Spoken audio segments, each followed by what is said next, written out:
কোরআনের বেশ কিছু জায়গায় পছন্দ করেছেন, যেমন বলেছেন ওয়াল আসর, যুগের বা সময়ের শপথ। তারপরে বলেছেন ইন্নাল ইনসানা লাফি খুসর, নিশ্চয়ই মানুষ ক্ষতিগ্রস্ত। তা এই কথাটা বলতে গিয়ে আল্লাহ আগে সময়ের কসম এনেছেন, আর সময়ের কসম করে দিয়ে আল্লাহ দুইটা জিনিস প্রমাণ করেছেন। এক, সময়ের মূল্য অনেক, এটা আল্লাহর কাছে অনেক গুরুত্বপূর্ণ একটা বিষয় সময়। ওয়াক্ত আসরের, যেমন আসরের ওয়াক্তটা অত্যন্ত গুরুত্বপূর্ণ, এবং আসর বলে দিয়ে আল্লাহ সুবহানাহু ওয়া তাআলা যুগের একটা সময়ের শপথ নিয়েছেন। তার মানে আমাদের সময়কে মূল্যায়ন করতে হবে, যেটা আমাদের একটু পূর্বে আমাদের ভাইও সে কথাটা ইঙ্গিত করে গেছে। দ্বিতীয় উদ্দেশ্য কসম নিয়েছেন কেন, তার পরের কথাটা গুরুত্বপূর্ণ। ইন্নাল ইনসানা লাফি খুসর, যেমন আল্লাহ সূরা ৩ এর মধ্যে বলেছেন ওয়াত-তিনি ওয়াজ-যাইতুন ওয়া তুরি সিনিন ওয়া হাযাল বালাদিল আমিন। চারটা জিনিসের কসম করার পর আল্লাহ বলেছেন লাকাদ খালাকনাল ইনসানা ফি আহসানি তাকওয়িম, আমি মানুষকে উত্তম গঠন দিয়ে সৃষ্টি করেছি। এই কথাটা বলতে গিয়ে আল্লাহ চারটা জিনিসের কসম করেছেন। তো এই কথাটা গুরুত্বপূর্ণ। আর আল্লাহ যখন কোন জিনিসের কসম করেন ওগুলো গুরুত্বপূর্ণ, যেমন তিন ফল, জাইতুন, এগুলো হচ্ছে বরকতময় ফল। ওয়াতুরি সিনিন, সিনাই পর্বত যেটা, এটা একটা বরকতময় পাহাড় জায়গা। এবং আল্লাহ বলেছে ওয়াহাযাল বালাদিল আমিন, আর এই নিরাপত্তা নগরীর কসম করতেছি।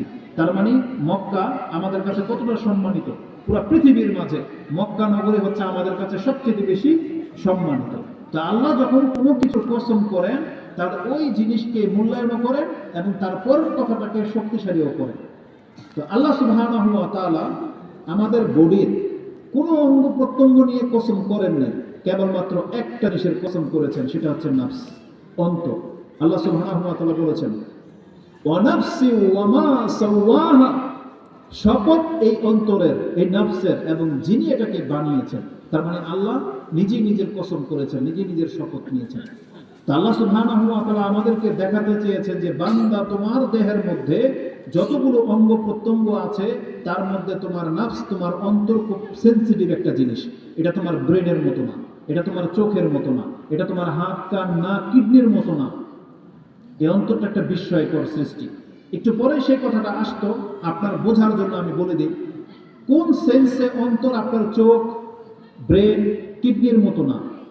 আপনি লক্ষ্য করলে দেখতে পাবেন প্রত্যেকটা মানুষের পার্টস নষ্ট হয়। কারো চোখ নষ্ট হয়ে গেলে এই চোখ কিন্তু আর ভালো করা যায় না, চোখকে রিপ্লেস করতে হয়। কারো ব্রেন যদি খারাপ হয়ে যায় তার মানে তো ওর পুরো বডি শেষ, তার মানে পাগল হয়ে যাবে, ব্রেন খারাপ হয়ে গেল। কারো হাত যদি ভেঙে যায়, এটা জোড়া তো নেয় কিন্তু আগের মতো ওই শক্তি সে হাতে থাকে না। কিডনি যদি খারাপ হয়ে যায়, সেই কিডনিকে ডায়ালাইসিস করা হয়, কিন্তু কিডনি তার পূর্বের অবস্থায় কখনোই ফিরে আসে না। চোখের দৃষ্টি হারিয়ে গেলে সেই দৃষ্টি কখনো আবার পূর্বের মতো ফেরত আসে না। দাঁত পড়ে গেলে সেই দাঁত আর নতুন করে গজায় না। তো মানুষের প্রত্যেকটা অঙ্গ খারাপ হয় কিন্তু রিপ্লেস হয় বা মেরামত হয়, কিন্তু আগের অবস্থানে ফিরে আসে না। কিন্তু একটা মাত্র জিনিস আছে মানুষের বডিতে, সেটা হচ্ছে মানুষের অন্তর, মানুষের নার্স। এই অন্তর শুধু খারাপই হয় না, অন্তর মরেও যায়। অন্তর মরে যায়, একেবারে পাথরের চাইতে শক্ত হয়ে যায়, ঝং পড়ে যায়, ছিদ্র হয়ে যায়। কিন্তু আল্লাহ সুবহানাহু ওয়া তাআলা বলেছেন এই যে মরা অন্তরটা মানুষ যে মেরে দিল, খারাপ করে দিল, কিন্তু মানুষ চাইলে তার মুখের একটা কথায় তার অন্তরটা ওই রকম পবিত্র হয়ে যায় যেভাবে সে মায়ের পেট থেকে জন্ম নিয়ে এসেছিল। যেমন একটা পবিত্র অন্তর নিয়ে জন্ম নিয়েছিল, সে 60 বছরের পাপ দিয়ে যে অন্তরটাকে খারাপ করে দিয়েছিল, তার মুখের একটা কথায় তার মায়ের পেট থেকে যেমন পবিত্র অন্তর নিয়ে সে দুনিয়াতে এসেছিল এমন পবিত্র হয়ে যায়। মানুষের অন্তরকে আল্লাহ এইভাবে সৃষ্টি করেছে। তার মানে যে অন্তরটা খারাপ হয়ে যাবে, ছিদ্র হয়ে যাবে, ঝং পড়ে যাবে, আল্লাহ বলেছেন মানুষ সেটাকে খারাপ করে, আবার মানুষ চাইলে মুখের একটা কথায় তার অন্তরটা আবার আগের মতো পবিত্র হওয়া সম্ভব। কোরআনে আল্লাহ সুবহানাহু ওয়া তাআলা এবং হাদিসে এই মর্মে আমাদেরকে ইঙ্গিত করেছে। তো কিভাবে অন্তর খারাপ হয় এবং কিভাবে অন্তরটা ভালো হয়, ভালো হলে কি হয়, খারাপ হলে কি হবে, এই সম্পর্কে আপনাকে আমি ডিক্লেরেশন দিতে চাচ্ছিলাম। এটা জাস্ট অন্তরের পরিচয়টা আপনাকে তুলে ধরলাম। এই মানুষের এই অন্তরটা একটা বিস্ময়কর সৃষ্টি। আল্লাহ সুবহানাহু ওয়া তাআলা ফেরেশতাদেরকে অন্তর দিয়েছেন, নফস দিয়েছেন, কিন্তু সেটা মানুষের মতো নয়। কারণ ফেরেশতাদের অন্তরে শুধু ভালো কাজের ইচ্ছা জাগে, মন্দ কোনো কাজের ইচ্ছা জাগে না, ওদের কোনো চাহিদা নেই, কোনো শাহওয়াত নাই। কিন্তু মানুষের অন্তরের মধ্যে আল্লাহ পাপ এবং নেকি দুই ধরনের ক্ষমতা দিয়ে সৃষ্টি করেছেন। এজন্য আল্লাহ বলেছেন ফাআলহামাহা ফুজুরাহা ওয়া তাকওয়াহা, আমি মানুষের অন্তরের মধ্যে পাপের চাহিদা এবং তাকওয়া অবলম্বন করার ক্ষমতা দিয়েছি, শক্তি দিয়েছি।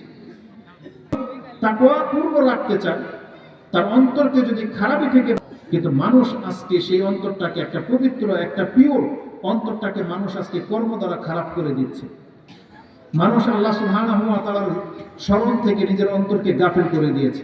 মানুষ হচ্ছে 3334 নম্বরে আপনি হাদিসটি পেয়ে যাবেন।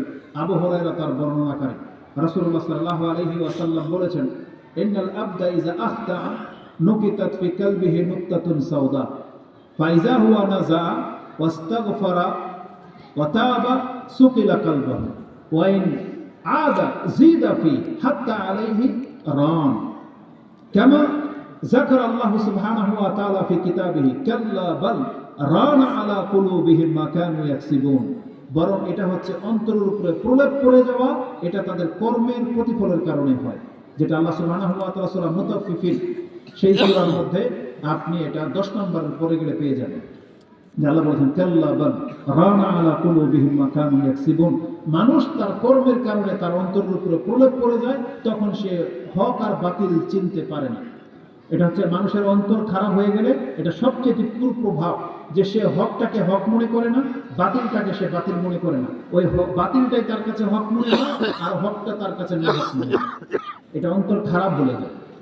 একজন ইমাম বলেছেন যে তার কাছে একটা স্পষ্ট জিনিস ঘোলাটে মনে হয়, আর বাতিল কিছু তার কাছে তখন হক মনে হয়। এটা মানুষের অন্তর খারাপ বলে যায়।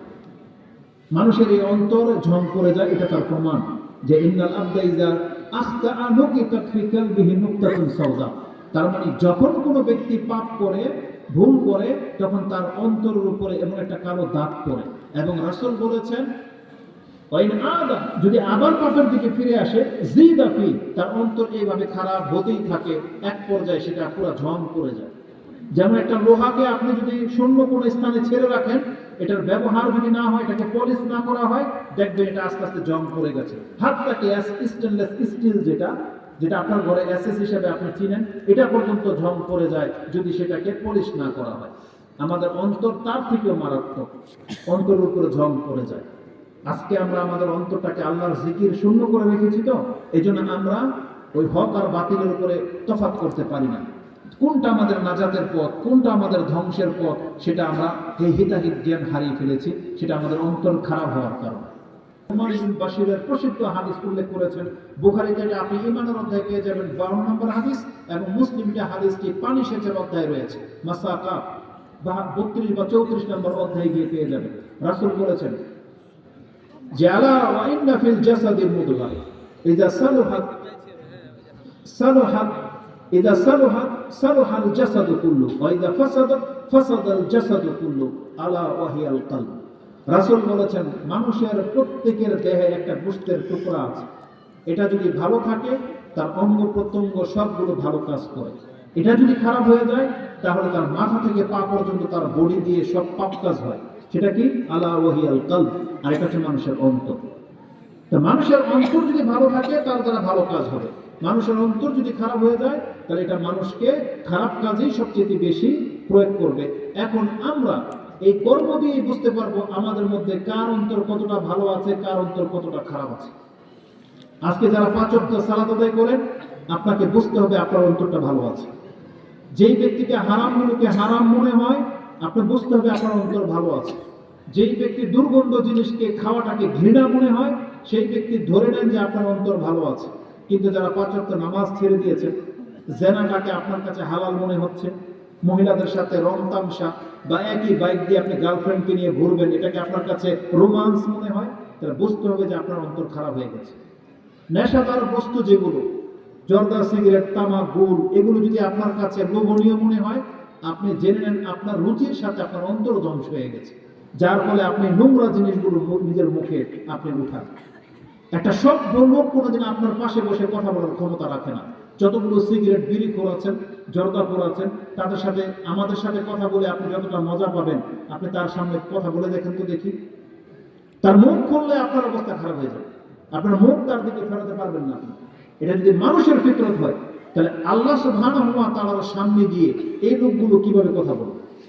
অথচ রাসূলুল্লাহ সাল্লাল্লাহু আলাইহি ওয়াসাল্লাম তো আমাদেরকে জানিয়েছেন যে প্রত্যেকটা ব্যক্তি সেদিন আল্লাহর সাথে ফেস টু ফেস কথা বলবে, লাইসা বাইনাহু ওয়া বাইনাহু তুরজুমান, তার সামনে আর আল্লাহর সামনে আর মাঝখানে কোনো দ্বিভাষী থাকবে না, যে ট্রান্সলেটকারী হবে না থাকবে না।